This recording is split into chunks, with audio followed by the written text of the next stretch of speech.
श्रीदेवी के निधन के बाद उनकी पहली पोस्टमार्टम रिपोर्ट कई लोगों के गले नहीं उतर रही और उसका कारण ये है कि इस रिपोर्ट में बताया गया है कि श्रीदेवी की मौत बाथटब में डूबने की वजह से हुई।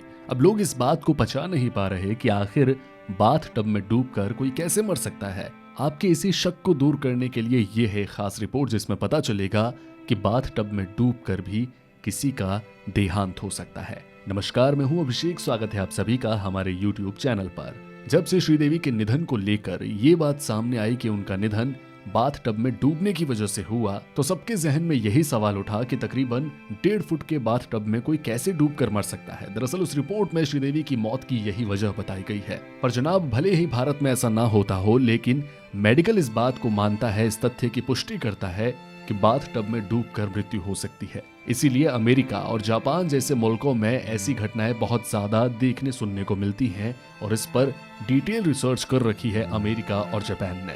गुजरात के आणंद में हुई एक स्टडी में यह बात सामने आई थी कि इस तरह की घरेलू दुर्घटनाओं का शिकार पुरुषों की तुलना में महिलाएं अधिक होती है। अमेरिका और जापान में ऐसी घटनाएं होती है। सबसे पहले आपको बताते हैं जापान की स्टडी के बारे में। जापान में बाथटब में डूबकर मरने की घटनाएं किसी राष्ट्रीय त्रासदी से कम नहीं है। मार्च 2017 में जनरल एंड फैमिली मेडिसिन में प्रकाशित एक स्टडी के मुताबिक जापान में सालाना 1900 लोगों की मौत इस वजह से होती है। जी हाँ, 1900 लोग जापान में सालाना बाथटब में डूबने की वजह से मर जाते हैं। इसी स्टडी के ठीक एक साल पहले जापान के कंज्यूमर अफेयर्स एजेंसी की एक रिपोर्ट कहती थी कि पिछले एक दशक में इस तरह के मामलों में 70% तक की बढ़ोतरी हुई है जापान में। हालांकि इस रिपोर्ट में यह भी कहा गया कि इस तरह के 10 में से 9 मामलों में मरने वालों की उम्र 65 साल से अधिक थी। तो इस तरीके से जापान जैसी कंट्री में भी मेडिकल इस बात की पुष्टि कर चुका है कि बाथटब में डूबने से मृत्यु होती है। वहीं पर आगे बढ़े तो जनाब, अमेरिका जैसी कंट्री की भी स्टडीज हैं इस मुद्दे पर। अमेरिका में 2006 के मृत्यु दर का संघीय डाटा ये कहता है कि वहां पर हर रोज कम से कम एक व्यक्ति की मौत बाथटब, हॉट टब या फिर स्पा की वजह से होती है।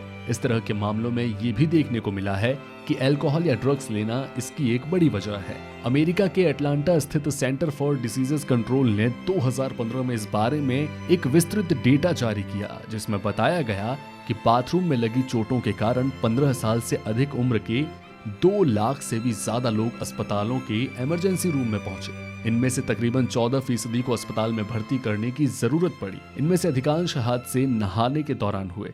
रिपोर्ट ये भी कहती है कि पुरुषों की तुलना में महिलाएं इस तरह के हादसों का शिकार ज्यादा होती हैं। अब अमेरिका और जापान जैसे कंट्री के ये अध्ययन सुनने के बाद इस बारे में जरूर आपका शक दूर हो गया होगा कि आखिर कोई बाथटब में डूबकर कैसे मर सकता है, क्योंकि जब से श्रीदेवी के निधन की खबर आई और उनके निधन की खबर के बाद ये पोस्टमार्टम रिपोर्ट सामने आई कि श्रीदेवी की मृत्यु बाथटब में डूबने की वजह से हो गई, तो शक की निगाहों से देखते कई सारे सवाल खड़े हो गए कि 1.5 फुट के बाथटब में कोई कैसे डूब सकता है।